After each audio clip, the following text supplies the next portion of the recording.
Muy buenos días para todos los cibernautas que se encuentran conectados en estos momentos a través de todas las plataformas digitales. Recordarle que le pueden dar me gusta a nuestra página Importante TV Digital. Ahí ustedes pueden enviar sus preguntas e interactuar con nuestro invitado especial en el día de hoy. Primero que todo, agradecerle también a nuestro equipo de producción, a Fabián Lalinde, a la parabólica de la Comuna 1 para Colombia, que repite nuestro programa a las 4 de la tarde. A todos ellos un saludo muy cordial y agradecerle a toda la comunidad de este importante sector.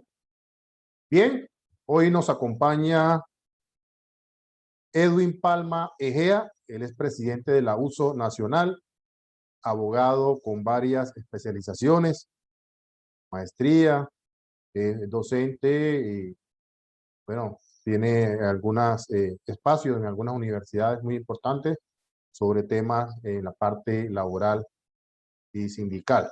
Edwin, bienvenido. Gracias, amigo José Luis, y gracias a toda la audiencia que nos ve a esta hora por su canal. Muy bien, Edwin, vamos a poner en contexto a la comunidad. Yo sé que hay un gran porcentaje de barranqueños y habitantes del sector del Magdalena Medio que lo conocen usted, lógicamente por su perfil como trabajador de Ecopetrol, como presidente de el sindicato más importante a nivel nacional, que es la USO, pero igualmente hay cosas que también desconocen y pues la invitación es que usted pueda hacer su presentación. ¿Quién es Edwin Palma? ¿Quién son sus padres, sus hermanos? ¿Cómo surgió Edwin Palma aquí en Barranca Bermeja? ¿En qué institución educativa realizó su bachillerato, su proceso universitario? En fin, es importante que conozcan su perfil, Edwin. Bueno, Edwin Palma nació en Barranca Bermeja hace 37 años, en el barrio 20 de agosto. Luego nos trasladamos con mi familia, que estaba compuesta inicialmente por mi hermana, solamente somos dos hermanos, y mis padres, hacia el barrio Las Granjas, muy cerca de los alrededores del barrio El Progreso. De ahí vivimos pues toda nuestra infancia, gran parte de mi vida estuve allí. Mi mamá es madre comunitaria desde hace más de 30 años también. Mi papá se dedicó gran parte de su vida a ser cobrador de empresas de electrodomésticos, de esas que todavía hay en Barranca Bermeja. Y bueno, cuando cumplió los requisitos de pensión legal, pues accedió a esa pensión y vive con mi mamá todavía en ese barrio. Yo después de que me casé, pues me trasladé hacia el barrio La Libertad, vivo allí, eh, con mi hija mayor, con mi hijo menor y con mi esposa, y bueno, y con 3 gatos, hoy actualmente. Tres gatos. Eh, sí, eh, Bueno, pero usted no era amante de las mascotas, o sea, ¿cómo no, fue ahorita le cómo fue ese cuento un tema? poco esa Bien, anécdota. Bueno, ajá, estudié salí a la central integrada en la primaria y luego fui a estudiar al Instituto Técnico Superior Industrial y ahí me gradué en 1999 e ingresé rápidamente al SENA. Alcancé a hacer en simultáneo 3 semestres de licenciatura en matemáticas porque yo inicialmente quería ser profesor de matemáticas y bueno, el SENA me llevó al trabajo. Inicialmente a los 17 años tuve que viajar al Putumayo y 2 años después terminé nuevamente en mi tierra y de ahí pues me he quedado en, en esa tierra tan linda pues que es para mí y que lo es todo. Hoy en este momento pues estoy transmitiendo desde Bucaramanga porque estamos aquí en una actividad gremial, un encuentro sindical, pero bueno, yo vivo todavía en Barranca Bermeja y todo lo que tengo lo tengo allí. Eh, y bueno, estoy felizmente casado y como usted lo mencionó, pues también tengo la oportunidad de compartir algunos de los conocimientos que he adquirido, no solamente en la academia, sino en la praxis sindical, llevarlo a otros estudiantes en distintas universidades. Y bueno, es una labor también que me apasiona muchísimo porque me obliga a estar bastante actualizado. y creo que he hecho allí muchos amigos nuevos en distintas partes del país, que es muy importante, sobre todo para mí. Una pregunta, usted fue estudiante SENA, ¿no? Sí, yo salí del colegio industrial en el 99 y me vinculé rápidamente al SENA. Estudié todo el año 2000 en el SENA y luego busqué una productiva que me llevó pues a vincularme a Ecopetrol como estudiante en práctica, pero no en Barranca, que es de lo paradójico y de lo curioso. Yo terminé en el Putumayo, pero bueno, también le agradezco mucho a esa tierra que me recibió como si fuera un hijo de ella y terminé viviendo en la casa de una familia santanderiana eh, que me acogió como su hijo y a ellos también les tengo toda mi gratitud todavía.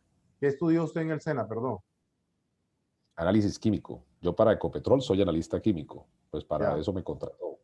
Pero bueno, ya hace varios años dejé esa actividad y me dediqué a profesionalizarme en la tarea de defender derechos laborales, que yo creo que es una labor que no se reconoce como una profesión, pero creo que es importante. Esta mañana veía que el Estatuto del Deporte que se pretende llevar a la legislatura este año, que arranca hoy, plantea reconocer a los deportistas como profesionales, y yo creo que eso es muy importante.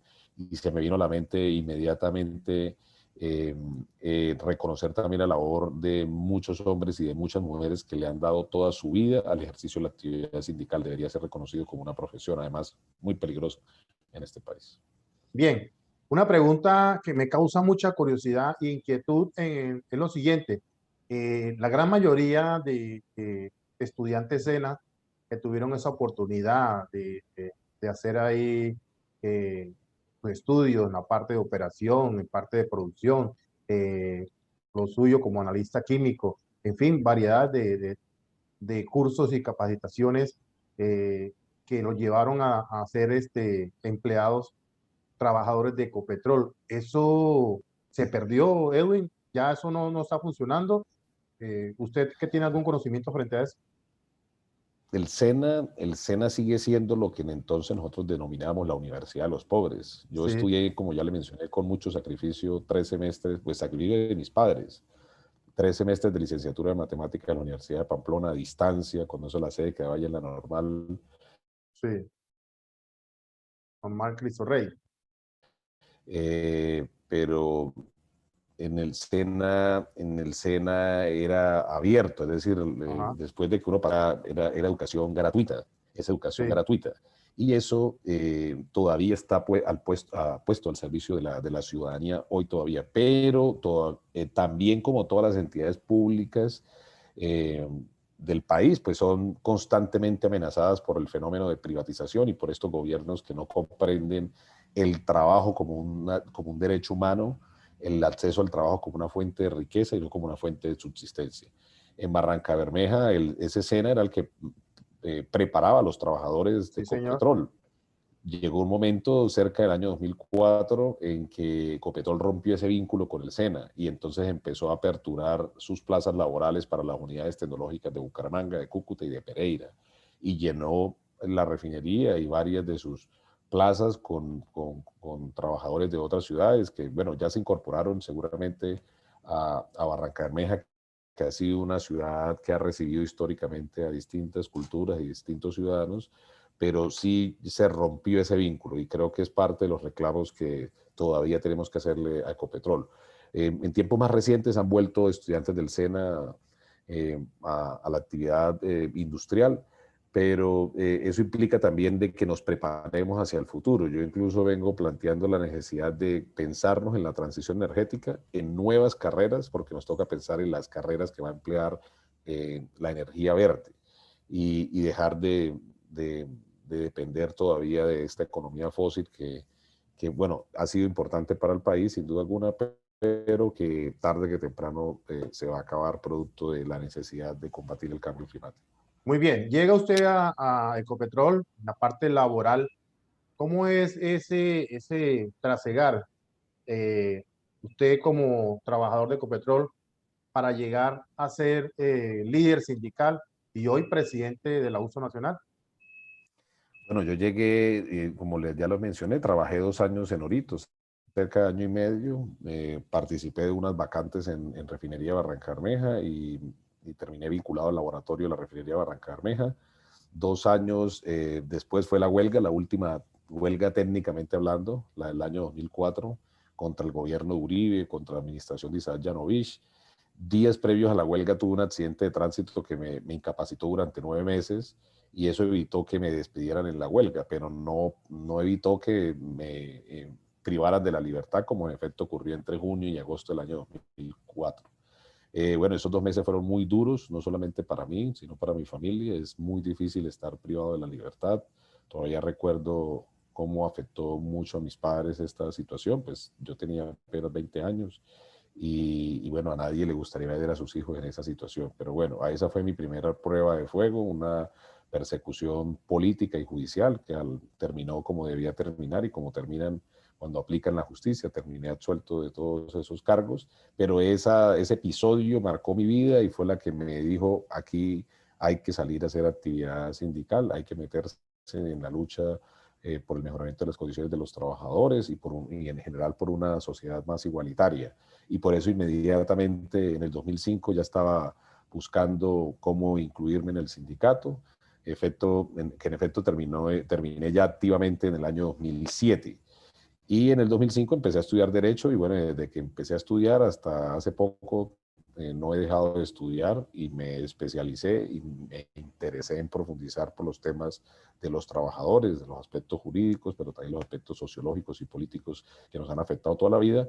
Y bueno, eso fui combinándolo con la dirección sindical. En el año 2007 fue elegido dirigente sindical, fui vicepresidente, luego terminé siendo presidente de la subdirectiva Barranca Bermeja y bueno, fui 2 veces presidente de la Junta Directiva Nacional y mi carrera termina aquí siendo presidente de este sindicato, que ha sido un honor para mí. Y siempre cuento una anécdota cuando me preguntan esto, y es que eh, le agradezco a alguien que me dijo por allá en el año 2007 que yo jamás sería presidente de la UCI. Bueno, aquí estoy porque eso me motivó a hacerlo. Muy bien, sí, señor. Edwin, permítame, vamos a unos mensajes de interés y ya regresamos. Continuamos con nuestro invitado especial, Edwin Palma Egea, presidente del Abuso Nacional, abogado con varias especializaciones. Muy bien, continuamos con este diálogo. Edwin, bueno, hay mucha gente que se pregunta, bueno, una persona que tiene la parte laboral ya definida, que es el presidente del sindicato más importante a nivel nacional, ¿sí? Que tiene múltiples de ocupaciones, abogado, docente, con múltiples actividades en el día. ¿Por qué está pensando en ser candidato al Senado de la República y dejar todo ese trasegar de su vida, que ya de por sí la tiene definida? Porque muchos dicen, un empleo en Ecopetrol es definir la vida no solamente para, para la persona como tal, sino para su familia. Sí, es una decisión difícil, de riesgo. Yo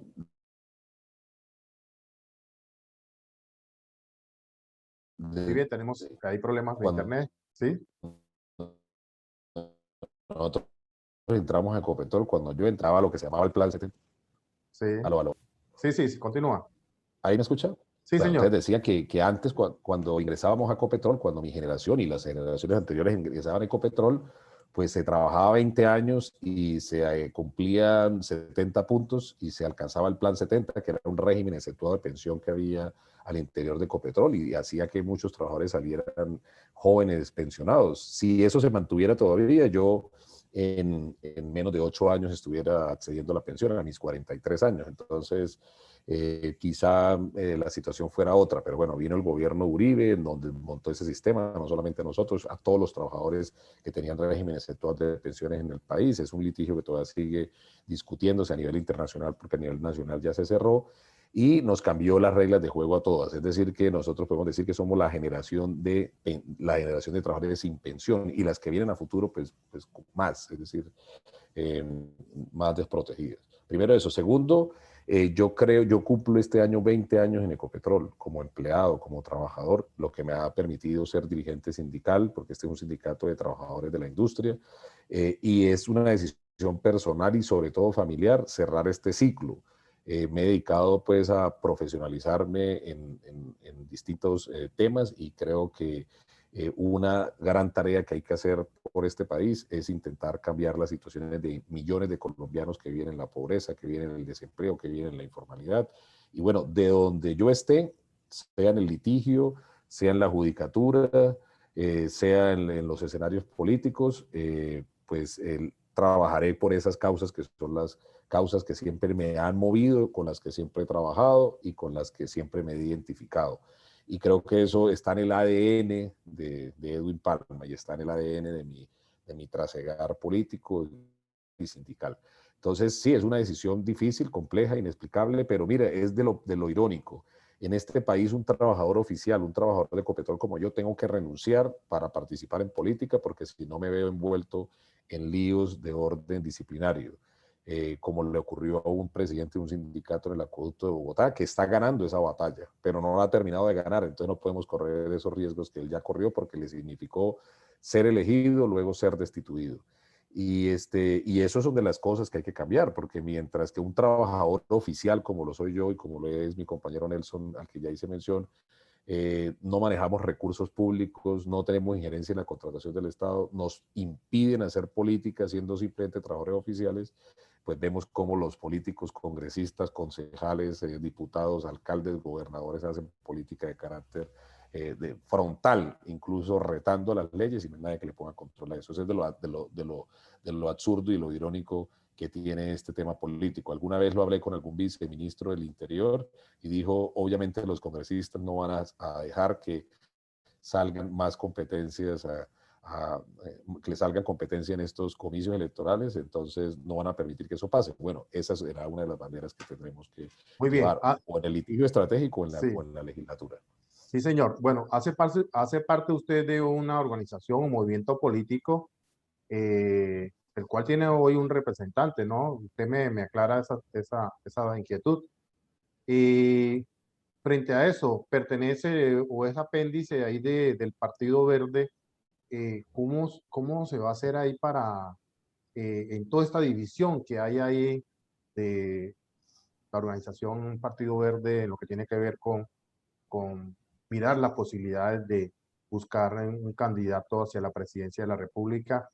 Y algunos están a favor de Gustavo Petro, otros están no en contra, sino distanciados de, de Petro como tal, o de la figura, no de sus planteamientos.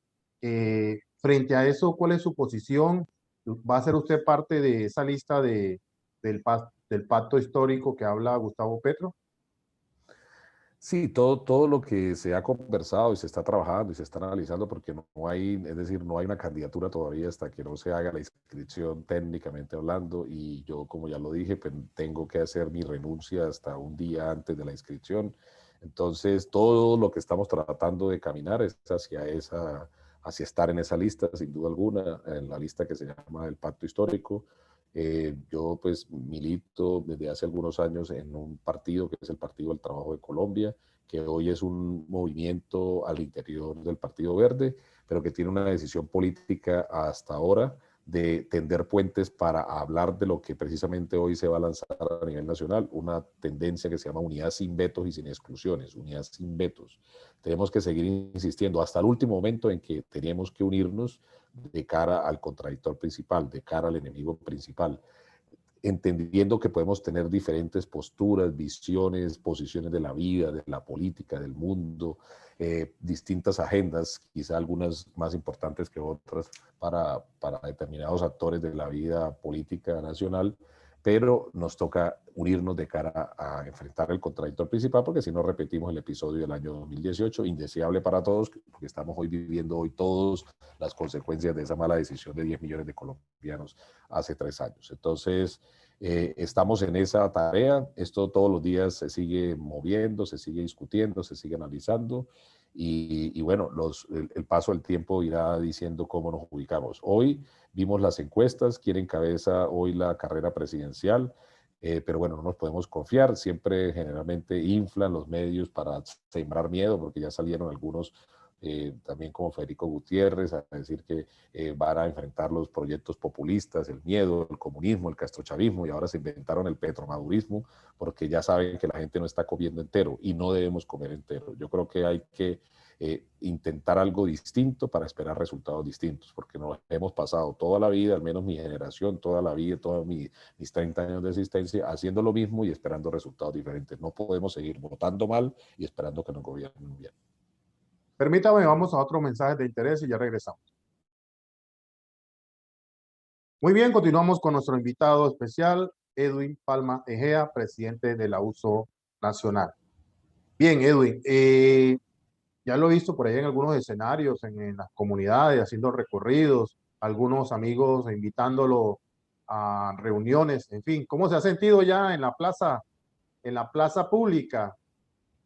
Bueno, ya usted tiene ya un bagaje en lo que tiene que ver con la parte sindical, el trabajo con sus amigos, compañeros de labor, pero eso es diferente, ¿no? Una cosa es estar allá en la plaza pública y otra cosa es estar lidiando un sindicato, ¿no? No, pues hemos estado recorriendo algunas ciudades, algunos territorios, desempeñando la vida gremial del sindicato, porque la vida gremial del sindicato es una vida política, eminentemente política. Ir al Cesar o a La Guajira, a hablar en estos días con los trabajadores del carbón víctimas de los despidos arbitrarios por parte de las empresas y de la desprotección del Ministerio del Trabajo en cabeza de estos trabajadores, pues es hablar de la política, es hablar de que no tenemos un gobierno amigo de los trabajadores y que no tenemos normas que protejan a los trabajadores. Eso es por poner un ejemplo. Estoy aquí precisamente, como ya le mencionaba, reunido con cerca de 100 dirigentes sindicales del abuso y hablar de la transición energética, hablar de las limitaciones a la actividad sindical, hablar de las sentencias de la Corte que reconocen derechos laborales, es hablar de la política, porque muchas de estas decisiones judiciales alimentan los debates legislativos, como ocurrió en España recientemente frente a los trabajadores de las plataformas. E ir a los barrios es hablar, y esto lo escribí en estos días en un post en las redes, uno puede tener cualquier tipo de conversación cotidiana, pero todas terminan hablando del empleo, del trabajo y del ingreso. Todo el mundo necesita trabajar, tener un ingreso. Ahora, estamos en una crisis del trabajo, además de la crisis climática, de la crisis sanitaria que estamos viviendo, porque esta no ha pasado, esta pandemia. Chile está ya otra vez grave y cruzamos el charco y Italia volvió a cerrar en estos días otra vez todo el país, la tercera ola, y Colombia, dicen los expertos, puede presentarse después de Semana Santa una tercera ola que nos va a implicar encerrarnos nuevamente.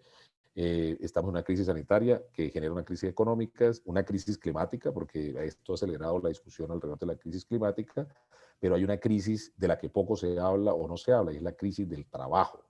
Y por eso distintos sectores sociales y sindicales en el mundo han levantado la bandera de la renta básica. Hicimos una cumbre la semana pasada sobre la renta básica y hoy se presentó el proyecto de ley, precisamente en estos momentos se está presentando, y hay distintos actores allí, cerca de 50 parlamentarios han firmado este proyecto de ley.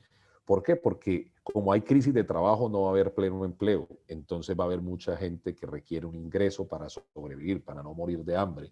Y esto también lo requiere la macroeconomía, porque al haber ingreso hay consumo y al haber consumo hay una dinamización de la economía, que es lo que rápidamente se requiere. Pero ¿cuál es la respuesta del gobierno? Una reforma tributaria. ¿Para qué? Para joder otra vez a los trabajadores, a los pensionados y para gravar el pan, la leche y los huevos con el IVA. Es decir, para meterle IVA a la canasta básica. Es decir, que en vez de generar una solución para las inmensas ciudadanías que viven en la pobreza, vuelven a plantear una reforma tributaria para favorecer a los ricos y joder a los pobres. Y por eso eso depende de la política. Entonces he ido a muchos sectores, he invitado, he hablado para demostrar que otro mundo es posible. Mientras ya salieron Federico Gutiérrez y su combo y el uribismo a hablar del miedo, del catrochavismo, del petrochavismo, de todo lo que ya se ha inventado para manipular a la gente, nosotros tenemos que vender esperanza de que hay otro mundo y otra situación para los trabajadores y para la ciudadanía que es posible y que depende de decisiones políticas acertadas que defiendan los intereses de las mayorías. Por eso, insisto, no podemos seguir votando mal, vendiendo el voto y exigiendo que nos gobiernen y que tomen decisiones adecuadas en el Congreso. Bien, por último, Edwin, Barrancabermeja va a cumplir ya 100 años en su etapa de producción petrolera. Un análisis breve sobre el transcurrir de este tiempo, ¿qué le ha quedado a Barrancabermeja? Bueno, ya cumplió 100 años, 102 años llevamos de Sí, explotación petrolera, 19 donde empezó. Vamos a cumplir 100 años como municipio y va a cumplir 100 ajá, años la Unión Sindical Obrera que nació una vez nació la explotación petrolera. Entonces nos estamos preparando para 2 centenarios importantes. sí, Yo creo que la industria petrolera le ha dejado algo a Barrancabermeja, no podemos decir eso, es decir, no podemos apelar al histrionismo para decir que no nos ha servido de nada, porque hoy todavía la economía local y regional se mueve alrededor del petróleo, y eso es importante partir de esa realidad para mirar qué vamos a hacer en el futuro inmediato y en el futuro de largo plazo, porque hace poco, en plena pandemia, se organizó un foro por parte de la Cámara de Comercio y todos los empresarios llegaron a ese foro a exigir es que le dieran los contratos para aquellos, es decir, que le dieran los contratos a empresas locales, pero cuando uno va a discutir con esas empresas que contraten mano de obra local, se hacen los locos. Cuando uno le dice a esas empresas que vayan y afilien a gente a Cafaba, entonces se hacen los locos, porque es decir, nosotros queremos el mejor de los mundos para nosotros y no pensamos en los demás. Entonces, hay que pensar a mediano y largo plazo, porque el petróleo se va a acabar o nos va a tocar dejarlo enterrado. En 6 años nos vamos a enfrentar al dilema si importamos combustibles o importamos crudo. Yo creo que el gobierno, no sé, tomará la decisión de importar combustibles porque puede terminar más económico y eso implica una depresión y una chatarrización de la refinería de la que estamos hablando hace años. Pero hay que hablar de Yondó, de Sabana de Torres, de Puerto Wilches, de qué serán todas esas regiones que hoy viven del petróleo y de la palma, que también afecta al medio ambiente. Sobre el monocultivo de la palma poco se habla, pero hace parte de la discusión de la necesaria transición energética que tiene que plantearse la ciudad y la región. Entonces, yo creo que ha dejado algo, ha sido incluso la industria petrolera víctima también de la politiquería y la corrupción, que desvían recursos de regalías, que no utilizan bien los impuestos, porque los impuestos de la refinería no son despreciables, son más de 200.000 millones de pesos que van al presupuesto general del municipio. Que los malversen, se los dilapiden, que se los coman, que sean productos de la corrupción es otra cosa, pero no de la industria petrolera per se. Entonces, yo creo que esa reflexión con retrospectiva hay que ponerla en perspectiva para ver qué ciudad y qué región queremos los lugareños del Magdalena Medio, pensando nomás en una región que en un distrito, pero en un municipio. bueno, no lo podré dejar ir sin preguntarle por qué terminó usted con 3 gatos en la Ah, casa. se me olvidó. Un fin de semana de esto, después de la cuarentena, me fui a hacer un viaje hacia San Gil y volví, ya tenía una gata en la casa. Dije, no quiero gatos, vamos a sacarla, no quiero y tal. Y bueno, a la semana ya estaba encarretado con esa gata. Y después, entonces adquirimos otra, pero no era la que queríamos, entonces ya embarrada de volverla, entonces pedimos el tercero que decía era el que queríamos y ahí terminamos con los 3 gatos. 3 gatos, sí. La verdad que yo tengo 2 mascotas, o tenemos 2 mascotas en casa y es algo diferente, ¿no? Es Eh, una cosa increíble, sensibilización, les enseña mucho a uno los animales de verdad. No, y Al- hay una frase que me gustó mucho alrededor de eso, es decir, quien tiene contactos con los animales, corre el peligro de volverse cada día mejor persona, y eso es lo que quiero yo alentarle, pues lo tengo la posibilidad. Muy bien, Edwin Palma, gracias por participar en el programa. Éxitos en todo este proyecto, esta iniciativa. Bueno, apenas empieza, ¿no? Apenas empieza todo este trasegar y tiene mucho por recorrer y mucho por hacer. Gracias nuevamente por participar en el programa. Gracias a ustedes, José Luis, por la invitación, por permitirme esta conversación muy amena y bueno, gracias a todos los que nos vieron y nos escucharon. Muy bien, a todos ustedes, mil y mil gracias por participar en el programa. Nos vemos mañana con otro invitado especial. Recuerde, nunca es tarde para estudiar. Chao, chao.